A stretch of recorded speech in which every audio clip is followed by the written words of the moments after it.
Hello student, welcome to our YouTube channel study with Neetu. और अब हम करने जा रहे हैं एनसीईआरटी क्लास 8 का कंपेयरिंग क्वांटिटीज़ चैप्टर नंबर 8। तो चलिए हम ये चैप्टर स्टार्ट करते हैं। उसको शुरू करने से पहले मैं आपको थोड़ा सा रिकॉल कराना चाहती हूँ जो कि हम प्रीवियस क्लासेस में कर चुके हैं।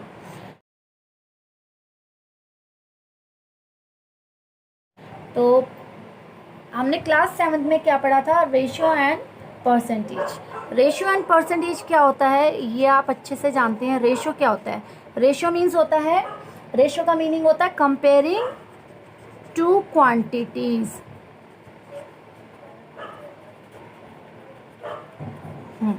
कंपेयरिंग टू क्वांटिटीज का मतलब ये है कि हम किसी भी दो चीज़ों को, दो सेम यूनिट्स को हम कंपेयर करते हैं। किस तरीके से कंपेयर करते हैं? हम एक एग्जांपल ले सकते हैं। मान लीजिए हमारे पास फ्रूट्स हैं दो टाइप के, ओके। 20 हमारे पास है एप्पल और 5 है हमारे पास ऑरेंज। टोटल हमारे पास कितने फ्रूट्स हो गए?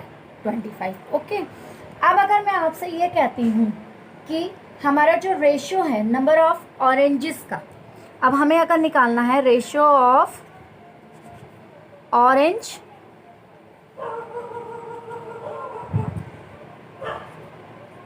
To the number of apples, मतलब कि रेशो क्या है इन दोनों का, तो आप कैसे बताएंगे?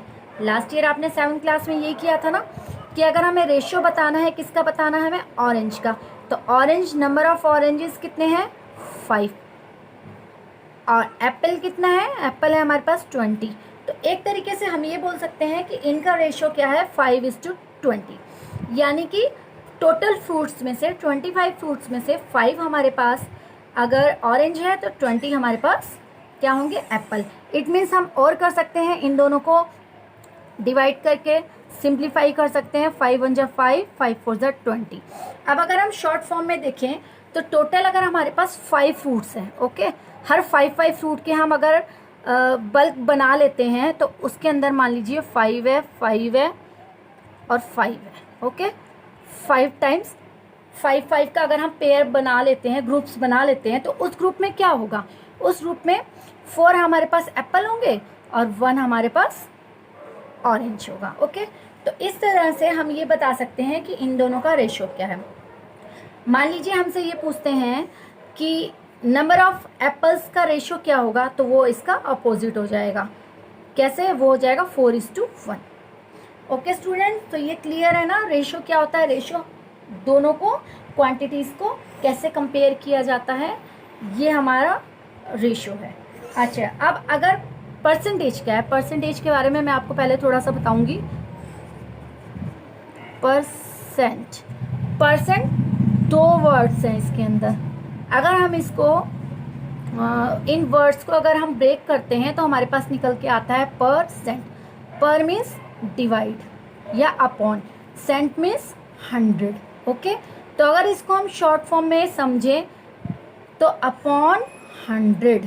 परसेंट का मतलब ये होता है कि कोई भी, हमें ये एक तरीके से परसेंटेज के अकॉर्डिंग हमें ये समझना होगा, किसी भी चीज़ की वैल्यू अपने में क्या होती है? 100%। मतलब जैसे कहते हैं ना फुल परफेक्शन या फुल होल क्वांटिटी क्या होती है? 100%।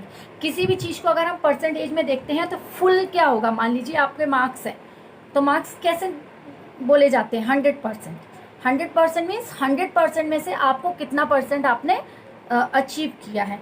तो जो भी परसेंटेज की फॉर्म में हम बोलते हैं तो उसका मतलब ये होता है कि 100 में से हमने, मान लीजिए मार्क्स की बात हो रही है, तो 100 में से हमने कितना स्कोर किया। एक इसका मैं एग्जांपल ये दे सकती हूँ कि मान लीजिए आपके मार्क्स आए हैं 80, कितने में से आए हैं? 100 में से। तो आपको अगर अपनी परसेंटेज निकालनी है तो क्या करेंगे? Marks obtain upon total marks into 100। तो ये क्या हो जाएगा? 100 से 100 कैंसिल हो जाएगा और ये आंसर आ जाएगा 80%, ओके। तो ये क्या हो गया है हमारा? ये परसेंटेज का थोड़ा सा ये मैंने आपको एक बता दिया है और ओवरव्यू कि ये होता क्या है, परसेंटेज बेसिकली हमें क्यों यूज़ करना पड़ता है, ठीक है। अब अगर हम इसी क्वेश्चन में जो ये रेशियो बताया है, रेशियो में अगर मैं थोड़ा सा आपको बताऊं कि मान लीजिए हमें ये बताना है कि जो हमारे पास ये है ऑरेंज है, ये ऑरेंज कितना परसेंटेज है, टोटल फूड्स का कितना परसेंट है। तो हम इसमें दो चीज़ें देखनी होगी। पहले तो टोटल फ्रूट्स कितना है, टोटल फ्रूट्स हमारे पास 25 है। Okay, total number of fruits कितना है, 25 है। अब उसमें से हमारे पास ऑरेंज कितना है, ऑरेंज है हमारे पास 5, नंबर ऑफ ऑरेंज है 5। तो सिंपली हम इसका क्या निकाल सकते हैं, परसेंटेज। तो परसेंटेज निकालने के लिए क्या होता है, जो हमारे पास निकालना है, जिसकी वैल्यू ऑरेंज की निकालनी है, तो ऑरेंज कितना है 5/25, यानी कि टोटल फ्रूट्स। टोटल वैल्यू हमें हमेशा नीचे डिनोमिनेटर में ही रखनी है, ये आपको ध्यान रखना है। इंटू 100 से इसको क्या कर देंगे हम, मल्टीप्लाई। तो ये आ जाएगा 5 1 5, 5 5 25, 5 से इसको अगर हम कैंसिल करेंगे, 5 2 20, 0 का 0। तो ये सिंपल हमारा क्या आ गया, कितना परसेंटेज हो गया, ये 20%। ओके स्टूडेंट्स, तो अब आप ये समझ सकते हैं ना कि किस तरीके से अगर हम डायरेक्ट निकालें, मान लीजिए टोटल हमारे पास 100, इसको हम एक बार चेक करके भी देख सकते हैं। टोटल हमारे पास टोटल फ्रूट्स कितना है, 100%। ओके, 100%। उसमें ऑरेंज कितना निकल आया है, ऑरेंज है हमारे पास 20%। तो अब अगर हमें ये पूछे कि एप्पल्स कितना है, तो एप्पल्स निकालने के लिए हम क्या करेंगे, एप्पल निकालने के लिए हम इसको माइनस कर देंगे, 100% माइनस 20%, तो ये आ जाएगा हमारे पास 80%। अगर आप इसको कैलकुलेट करके भी देखेंगे तो यही आएगा। तो क्या करेंगे हम, 20/25 इंटू 100, ये देखिए 25 1 25, 25 4 जा, ये आ गया 2 4 जा 8, 80%। ओके, तो ये कंफर्म हो गया ना कि किसी भी तरीके से हम निकालते हैं, नीचे हमेशा डिनोमिनेटर में हमें टोटल वैल्यू रखनी है। तो इस तरीके से ये था हमारा कॉन्सेप्ट लास्ट ईयर जो हमने रेशियो एंड परसेंटेज पढ़ा था वो। स्टूडेंट्स, हमारा सेकंड पॉइंट है ये इंक्रीज और डिक्रीज परसेंटेज। इंक्रीज और डिक्रीज परसेंटेज में क्या होता है कि हम ये देखते हैं कि क्या चीज़ हमारी लास्ट ईयर से हमारी कितना इंक्रीज़ हुआ है या डिक्रीज़ हुआ है, तो हमें वो निकाल के परसेंटेज बताना पड़ता है। फॉर एग्ज़ाम्पल, हमारा लास्ट ईयर में ये एक एग्ज़ाम्पल लेती हूँ। मान लीजिए हमारा लास्ट ईयर हमने कोई स्कूटर लिया था, स्कूटर का प्राइस क्या था, स्कूटर का प्राइस था हमारा 34,000। ओके, लास्ट ईयर ये मिल रहा था हमें 34,000 का, लेकिन इसके अंदर इंक्रीज हो गया, इंक्रीज हुआ, कितने का हुआ है इंक्रीज, ये हुआ है 20% का। तो अब आप हमें क्या न्यू जो इसकी प्राइस होगी वो बता सकते हैं, डेफिनेटली।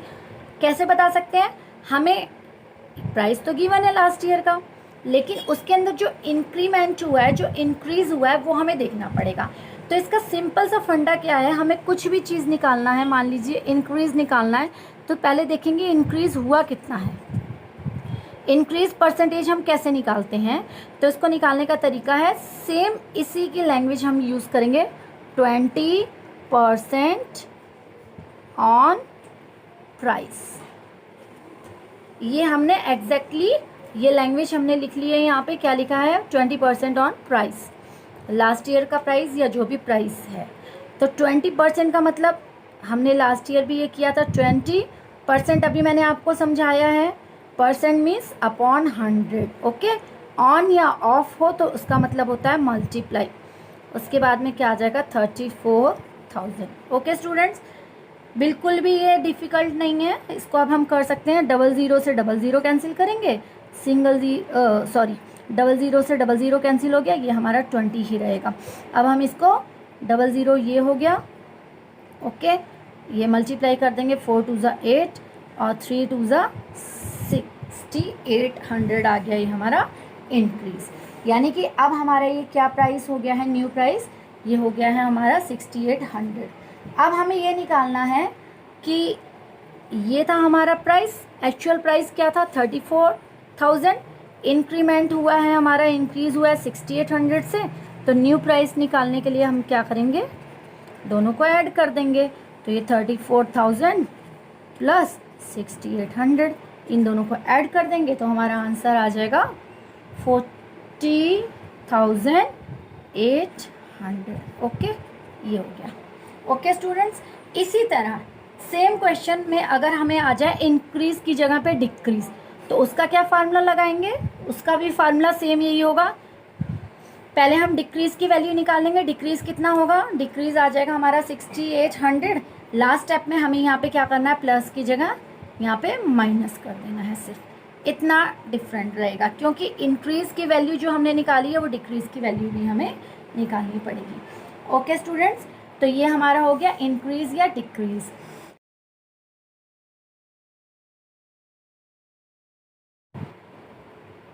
स्टूडेंट्स, अब हम इसके अंदर नया टॉपिक करने जा रहे हैं नेक्स्ट, वो है CP/SP, profit percentage and loss percentage. तो जैसे आपको शुरू से पता है कि CP मीन्स होता है कॉस्ट प्राइस, ओके, और SP मीन्स होता है सेलिंग प्राइस, यानी कि वो प्राइस जिस पे हम किसी चीज़ को बेचते हैं, और CP मीन्स जिस प्राइस पे हम किसी चीज़ को खरीदते हैं। तो अब हमें इसके अंदर दो चीज़ें न्यू जो करनी है वो है प्रॉफिट परसेंट और लॉस परसेंट। ये तो आपको पहले से ही पता है कि प्रॉफिट हमें कब होता है। प्रॉफिट तब होता है हमें जब हमारा SP ग्रेटर हो CP से। ओके, मान लीजिए हमने 100 रुपीज़ की कोई चीज़ बेच दी और उसको हमने ख़रीदा कितने का था? 50 का। तो इट मीन्स हमें वहाँ पे 50 रुपीज़ का प्रॉफिट हो रहा है। अब प्रॉफिट तो हमें पता है, मान लीजिए 50 की हमने कोई चीज़ खरीदी थी और उसको हमने बेची है कितने पे? 100 रुपीज़ में। तो हमें ये पता चल गया कि हमें प्रॉफिट कितने का हो रहा है? प्रॉफिट हो रहा है हमें 100 का। लेकिन अगर हमसे कोई पूछे कि इसमें प्रॉफिट परसेंट हम कैसे फाइंड करेंगे, तो प्रॉफिट परसेंट का फार्मूला बहुत सिंपल है, प्रॉफिट अपॉन में CP। ये आपको हमेशा ध्यान रखना है कि नीचे इसमें डिनोमिनेटर में हमेशा CP आएगी। CP मीन्स कॉस्ट प्राइस, कितने पे आपने इसको ख़रीदा था, और उसके बाद में यहाँ पे क्या आ जाएगा? 100। तो मान लीजिए ये कितना प्रॉफिट हमें हो रहा है? 50 रुपीज़ का, और हमने ख़रीदा कितने का था? वो चीज़ हमने ली कितने की थी? वो हमने 50 की ली थी। ओके, और ये है इंटू 100। तो कितने परसेंट का हमें प्रॉफिट हो रहा है इस पे? हमें प्रॉफिट हो रहा है 100% का।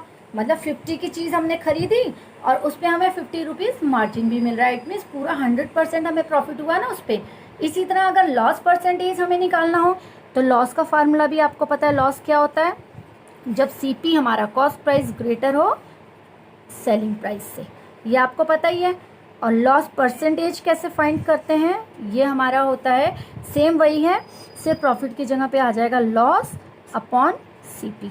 दोनों में आपको ध्यान रखना है कि डिनोमिनेटर में हमेशा कॉस्ट प्राइस ही आएगा, सेलिंग प्राइस हम नहीं यूज़ करेंगे, नहीं तो हमारा आंसर रॉन्ग हो जाएगा। ओके स्टूडेंट्स, तो ये हमारा क्या हो गया? ये हो गया लॉस अपॉन CP इंटू 100। तो ये लॉस परसेंटेज हो गया। तो इस तरीके से ये फार्मूलाज थे कुछ जो कि मैंने आपको बताया, CP/SP, profit percentage and loss percentage का। अब नेक्स्ट टॉपिक जो हमारा है वो क्या है? वो है सेल्स टैक्स। सेल्स टैक्स हो गया, VAT and GST। Okay, sales tax कौन सा टैक्स? ये एक तरीके से क्या होते हैं, ये तीनों एक टैक्स होता है जो कि किसी कमोडिटी पे लगता है। जब हम खरीद के लाते हैं अपने घर में सामान, तो ये टैक्स हमें पे करना होता है। सेल टैक्स तो आप जानते हैं। सेल टैक्स का मीन्स ये होता है कि जितना भी सेल करते हैं वो उसके ऊपर उनको कुछ टैक्स देना पड़ता है शॉपकीपर को। ओके, वेट क्या होता है? वेट होता है वैल्यू एडिड टैक्स, और GST क्या होता है? Goods and services tax. ये वाला टैक्स GST सबसे न्यू है, इसके बारे में तो आप अच्छे से जानते हैं। तो मैं आपको ब्रीफ में सिर्फ यही बताऊंगी कि जब भी हमें इन तीनों टैक्स में से कोई भी टैक्स गिवन हो और हमें फाइंड करना हो कि मान लीजिए, एक एग्जांपल देके आपको मैं बताती हूँ कि कोई चीज़ मान लीजिए 500 की आ रही है, ठीक है? 500 का किसी चीज़ का प्राइस है। उस प्राइस पे बोला जा रहा है, ये हमारा प्राइस, उस पर बोला जा रहा है कि हमें सेल टैक्स है या GST है, इसमें हम कुछ भी ले सकते हैं, किसी भी तरीके का टैक्स है। मान लीजिए इसको मैं टैक्स बोलती हूँ, ठीक है? टैक्स हमें पे करना है 5%। अब आप ये बताइए कि हमें कितना टोटल मनी पे करना पड़ेगा। तो बिल्कुल सिंपल है। तो टैक्स हमें सबसे पहले देखना है, कोई भी टैक्स हो सकता है। तो टैक्स हमें कितना पे करना है, 5% ऑन प्राइस, एक्चुअल प्राइस। जो प्राइस है उसकी यहाँ पे हम कर लेते हैं एक्चुअल प्राइस। तो एक्चुअल प्राइस, अब सीधा हमने जो ये स्टेटमेंट उतारा है उसके अकॉर्डिंग हम कर लेंगे 5/100 ऑन मीन्स मल्टीप्लाई, प्राइस क्या थी इसकी 500। तो 00 से 00 कैंसिल, 5 5 जा 25। तो प्राइस तो था 500 लेकिन 25 हमें एक्स्ट्रा पे करना पड़ रहा है। तो जो हम पे करेंगे लास्ट में वो कितना होगा हमारा, तो वो हो जाएगा 500 plus 25, it means ₹525। Okay students, तो इस तरीके से हमें ये क्वेश्चन आते हैं कि हमें ये बताइए अगर जीएसटी इतना ऐड कर दें तो क्या प्राइस होगा। या कई बार ये भी दे सकते हैं कि ये बताइए कि जीएसटी ऐड करके इतना प्राइस है तो एक्चुअल में वो बिफोर जीएसटी या बिफोर वेट उसका प्राइस क्या था। ये जब हम क्वेश्चंस को सॉल्व करेंगे तो ये मैं आपको साथ के साथ बताती रहूँगी कि इसको हमें किस तरह से सॉल्व। तो स्टूडेंट हमारा अब ये लास्ट टॉपिक है कंपाउंड इंटरेस्ट। कंपाउंड इंटरेस्ट ऐसा इंटरेस्ट होता है जो कि सिंपल इंटरेस्ट पे एवरी ईयर लगता है। इसको हम इस तरह से समझ सकते हैं कि अभी जैसे सिंपल इंटरेस्ट होता था, सिंपल इंटरेस्ट तो आप लोग पढ़ चुके हैं, वो क्या होता था, सिंपल इंटरेस्ट हमारा होता था PTR/100। ये हमारा एक अमाउंट आ जाता था, ठीक है। मान लीजिए 1000 रुपीज़ पे एक साल के लिए 10% के अकॉर्डिंग कितना आप पे करेंगे, 100 रुपीज़। उसका कैलकुलेशन करके हमारे पास आ जाता था 100 रुपीज़ सिंपल इंटरेस्ट, ठीक है। प्रिंसिपल क्या था हमारा 1000 था।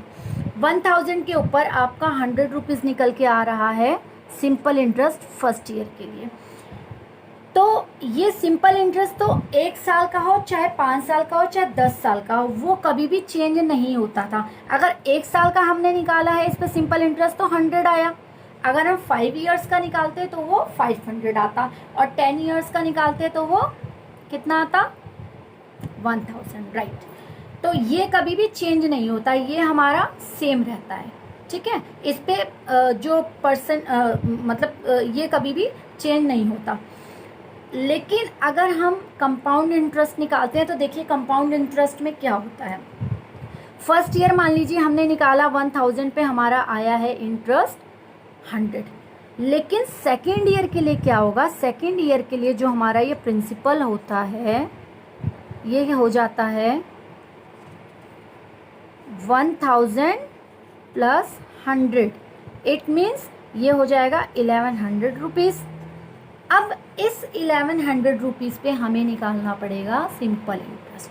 तो इस तरीके से जितने भी साल का हमें कंपाउंड इंटरेस्ट निकालना होता है, हर साल ये हमारा जो 100 रुपीज़ है वो ऐड होके प्रिंसिपल का अमाउंट बढ़ता जाएगा। इट मीन्स सिंपल वे में हम ये कह सकते हैं कि कंपाउंड इंटरेस्ट हमेशा सिंपल इंटरेस्ट से ज़्यादा ही होता है, ये कभी भी उसके इक्वल नहीं हो सकता। इसको सिंपल फॉर्म में हम ये कह सकते हैं कि इंटरेस्ट पे इंटरेस्ट, इट मीन्स कि 100 रुपीज़ क्या था हमारा, 100 रुपीज़ तो इसके अंदर इंटरेस्ट था, लेकिन नेक्स्ट ईयर हमें कितने पे मिल रहा है, ये 1100 पे। मतलब कि हमारा प्रिंसिपल क्या था, इसमें प्रिंसिपल अमाउंट 1000 था, लेकिन जो ये 100 रुपीज़ हमारा इंटरेस्ट का था ये तो हमने पहले एक बार पे कर दिया है लास्ट ईयर। इस साल अब हमें इस 100 पे भी 10 रुपीज़ इंटरेस्ट पे करना पड़ेगा। तो इस तरीके से ये वाली जो चेन चलेगी एक्स्ट्रा मनी की, वो किस में ऐड हो जाती है, हमारी कंपाउंड इंटरेस्ट में, ठीक है स्टूडेंट्स। तो कंपाउंड इंटरेस्ट का फार्मूला जो होता है वो क्या होता है, पहले मैं आपको अमाउंट बताती हूँ किस तरीके से अमाउंट बढ़ता है। तो अमाउंट क्या होगा, P यानी प्रिंसिपल ब्रैकेट में 1 + R/100 to the power n, या T भी लिख सकते हैं, it means time. R for rate, N for होता है टाइम, और R फॉर है रेट ऑफ इंटरेस्ट। ओके, तो तो ये फार्मूला है हमारा कंपाउंड इंटरेस्ट के अमाउंट को निकालने का। अब मान लीजिए कंपाउंड इंटरेस्ट निकालना होगा तो कैसे होगा, a माइनस बी, यानी कि जो अमाउंट हमारा आया है अमाउंट में से हम प्रिंसिपल को माइनस कर देते हैं। तो इस तरीके से कंपाउंड इंटरेस्ट में भी थोड़े से डिफरेंट टॉपिक होते हैं कि ईयरली निकालते हैं तो किस तरीके से निकाला जाता है, हाफ ईयरली निकालेंगे तो कैसे निकालते हैं, और अगर उसको क्वार्टरली हमें फाइंड आउट करना है अमाउंट या CI हमारा कितना आया है तो क्या फार्मूला होगा। तो तीनों के डिफरेंट फार्मूलाज होंगे। तो आपको इस चैप्टर में बिल्कुल भी घबराने की ज़रूरत नहीं है। आप मेरे साथ में इसको अच्छे से समझेंगे और लगातार इसको करते रहेंगे। जैसे जैसे मैं आपको कराती रहूँगी मेरे साथ साथ आपको प्रैक्टिस करते रहना है, इन क्वेश्चंस को करते रहना। तो ये बिल्कुल भी डिफ़िकल्ट नहीं है और ये लेंदी जैसा कि आपको लग रहा है इतना लेंदी ये नहीं है। ये मैंने सिर्फ आपको टॉपिक्स को थोड़ा सा एक ओवरव्यू देने के लिए क्लियर किया है कंसेप्ट। अगर अब आपको ये समझ आ गया हो और मेरी वीडियो अच्छी लगी हो तो प्लीज़ इसको लाइक शेयर एंड कमेंट ज़रूर करें और मेरे चैनल को सब्सक्राइब करें।